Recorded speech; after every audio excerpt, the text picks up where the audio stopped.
I'm a canal tour guide, and I have a small electric boat, and I tour the canals. Sometimes days go by without me ever setting foot on solid ground.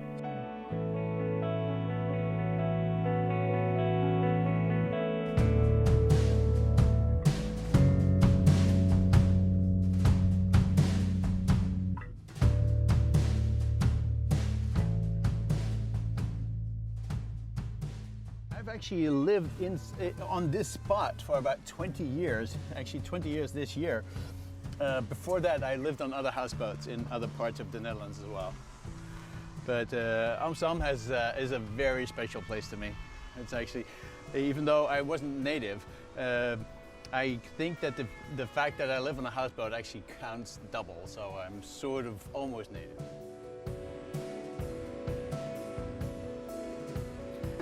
Something that I hadn't expected is that you're much more in tune with the seasons. It's like we know when the ducks are nesting and when the breams start to come. You can actually look inside the water, sometimes catch a glimpse of them.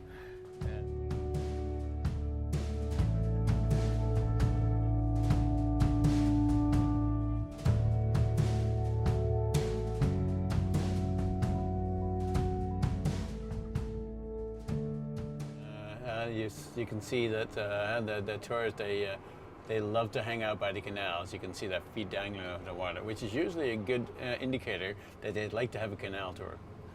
Actually, when I first started doing these tours, I would approach them and ask whether they want to have a canal tour. So, that's 7 years ago now, and I've gone to love it more and more. In fact, perhaps I think maybe we should pick up those people.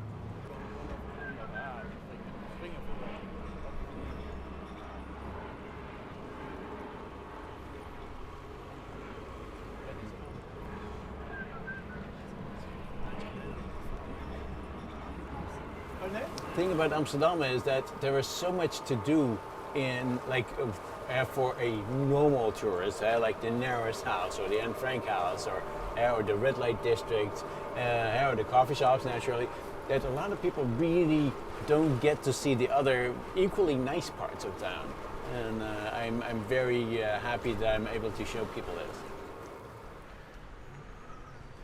Right next to the Anne Frank House, actually 1 block on, are 2 really nice almshouses. The 2 almshouses are located on the Prinsengracht, so that's actually one of the most famous, perhaps the most popular canal of all. And it's always teeming with tourists there. And whilst we love our tourists, it can be a little overwhelming. And then of course there's still the normal street traffic. So it can be really relaxing to just take a step back, literally, and to go into those secluded places. So this is a really quiet area right in the center of Amsterdam. It's built in the 18th century by a wealthy businessman that subsequently gave it to the church. And so it's a really small enclave, maybe 40-50 people live there. This actually is a re-socialization home for disturbed youth, troubled youth. So rather than hide them and put them away somewhere, we think that if we treat them with respect, then we'll get some of that back. And it's working really well.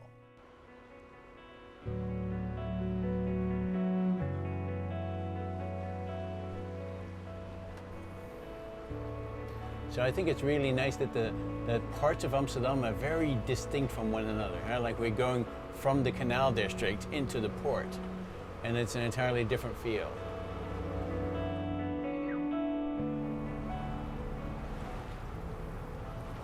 straight ahead of us, there's this building on top of an unused bridge that's made out of moss. This does help with climate control, and also uses the rainwater from the roof. The odd-looking building straight ahead of us is the new film museum. It's a cinema, also a restaurant, function room. A previous mayor of Amsterdam once said, "Without subculture, there's no culture." So we're heading to the subculture part now. It's a disused ship wharf. Ship wharves now basically, there are very few of them in the Western world, and a lot of these like shipyards fell into disrepair and were subsequently squatted or taken over by small industries. It's only recently that has been redeveloped or basically sort of culturally squatted by the people that run this. And so there's an artist colony here that has been there for quite a while, and actually has thrown both really impressive raves and also like cultural events. But now it's opening up more to the general public. Yeah, this place actually is one of a series of new restaurants, and it's made entirely out of shipping containers, in keeping with the port theme that we have here. But you can see that this is still a relatively mainstream place. Like pretty much all places in Amsterdam cater to everyone, and so it's not like some of these are tourist places and others aren't.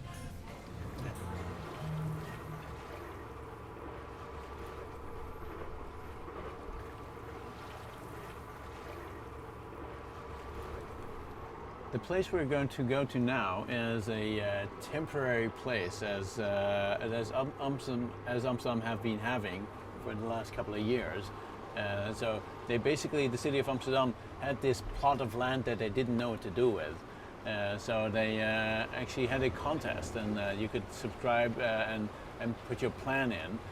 And the winner is Hanneke's Boom. It's immediately east of Central Station. It's actually easy walking distance.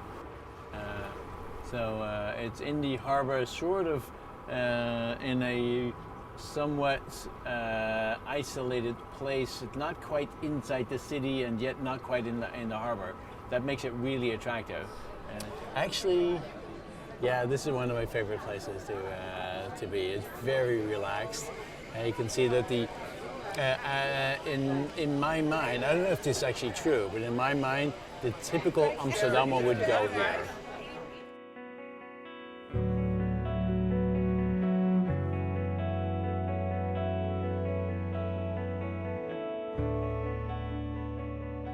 So many people think that Amsterdam is the Venice of the North, and I really don't agree with that. I've been to Venice, and and whilst it's really pretty, and of course it's 3 times as old as Amsterdam, it's actually more like a theme park, whereas Amsterdam is a very, very well functioning social experiment where we give people a lot of freedom and we see how they handle that responsibly.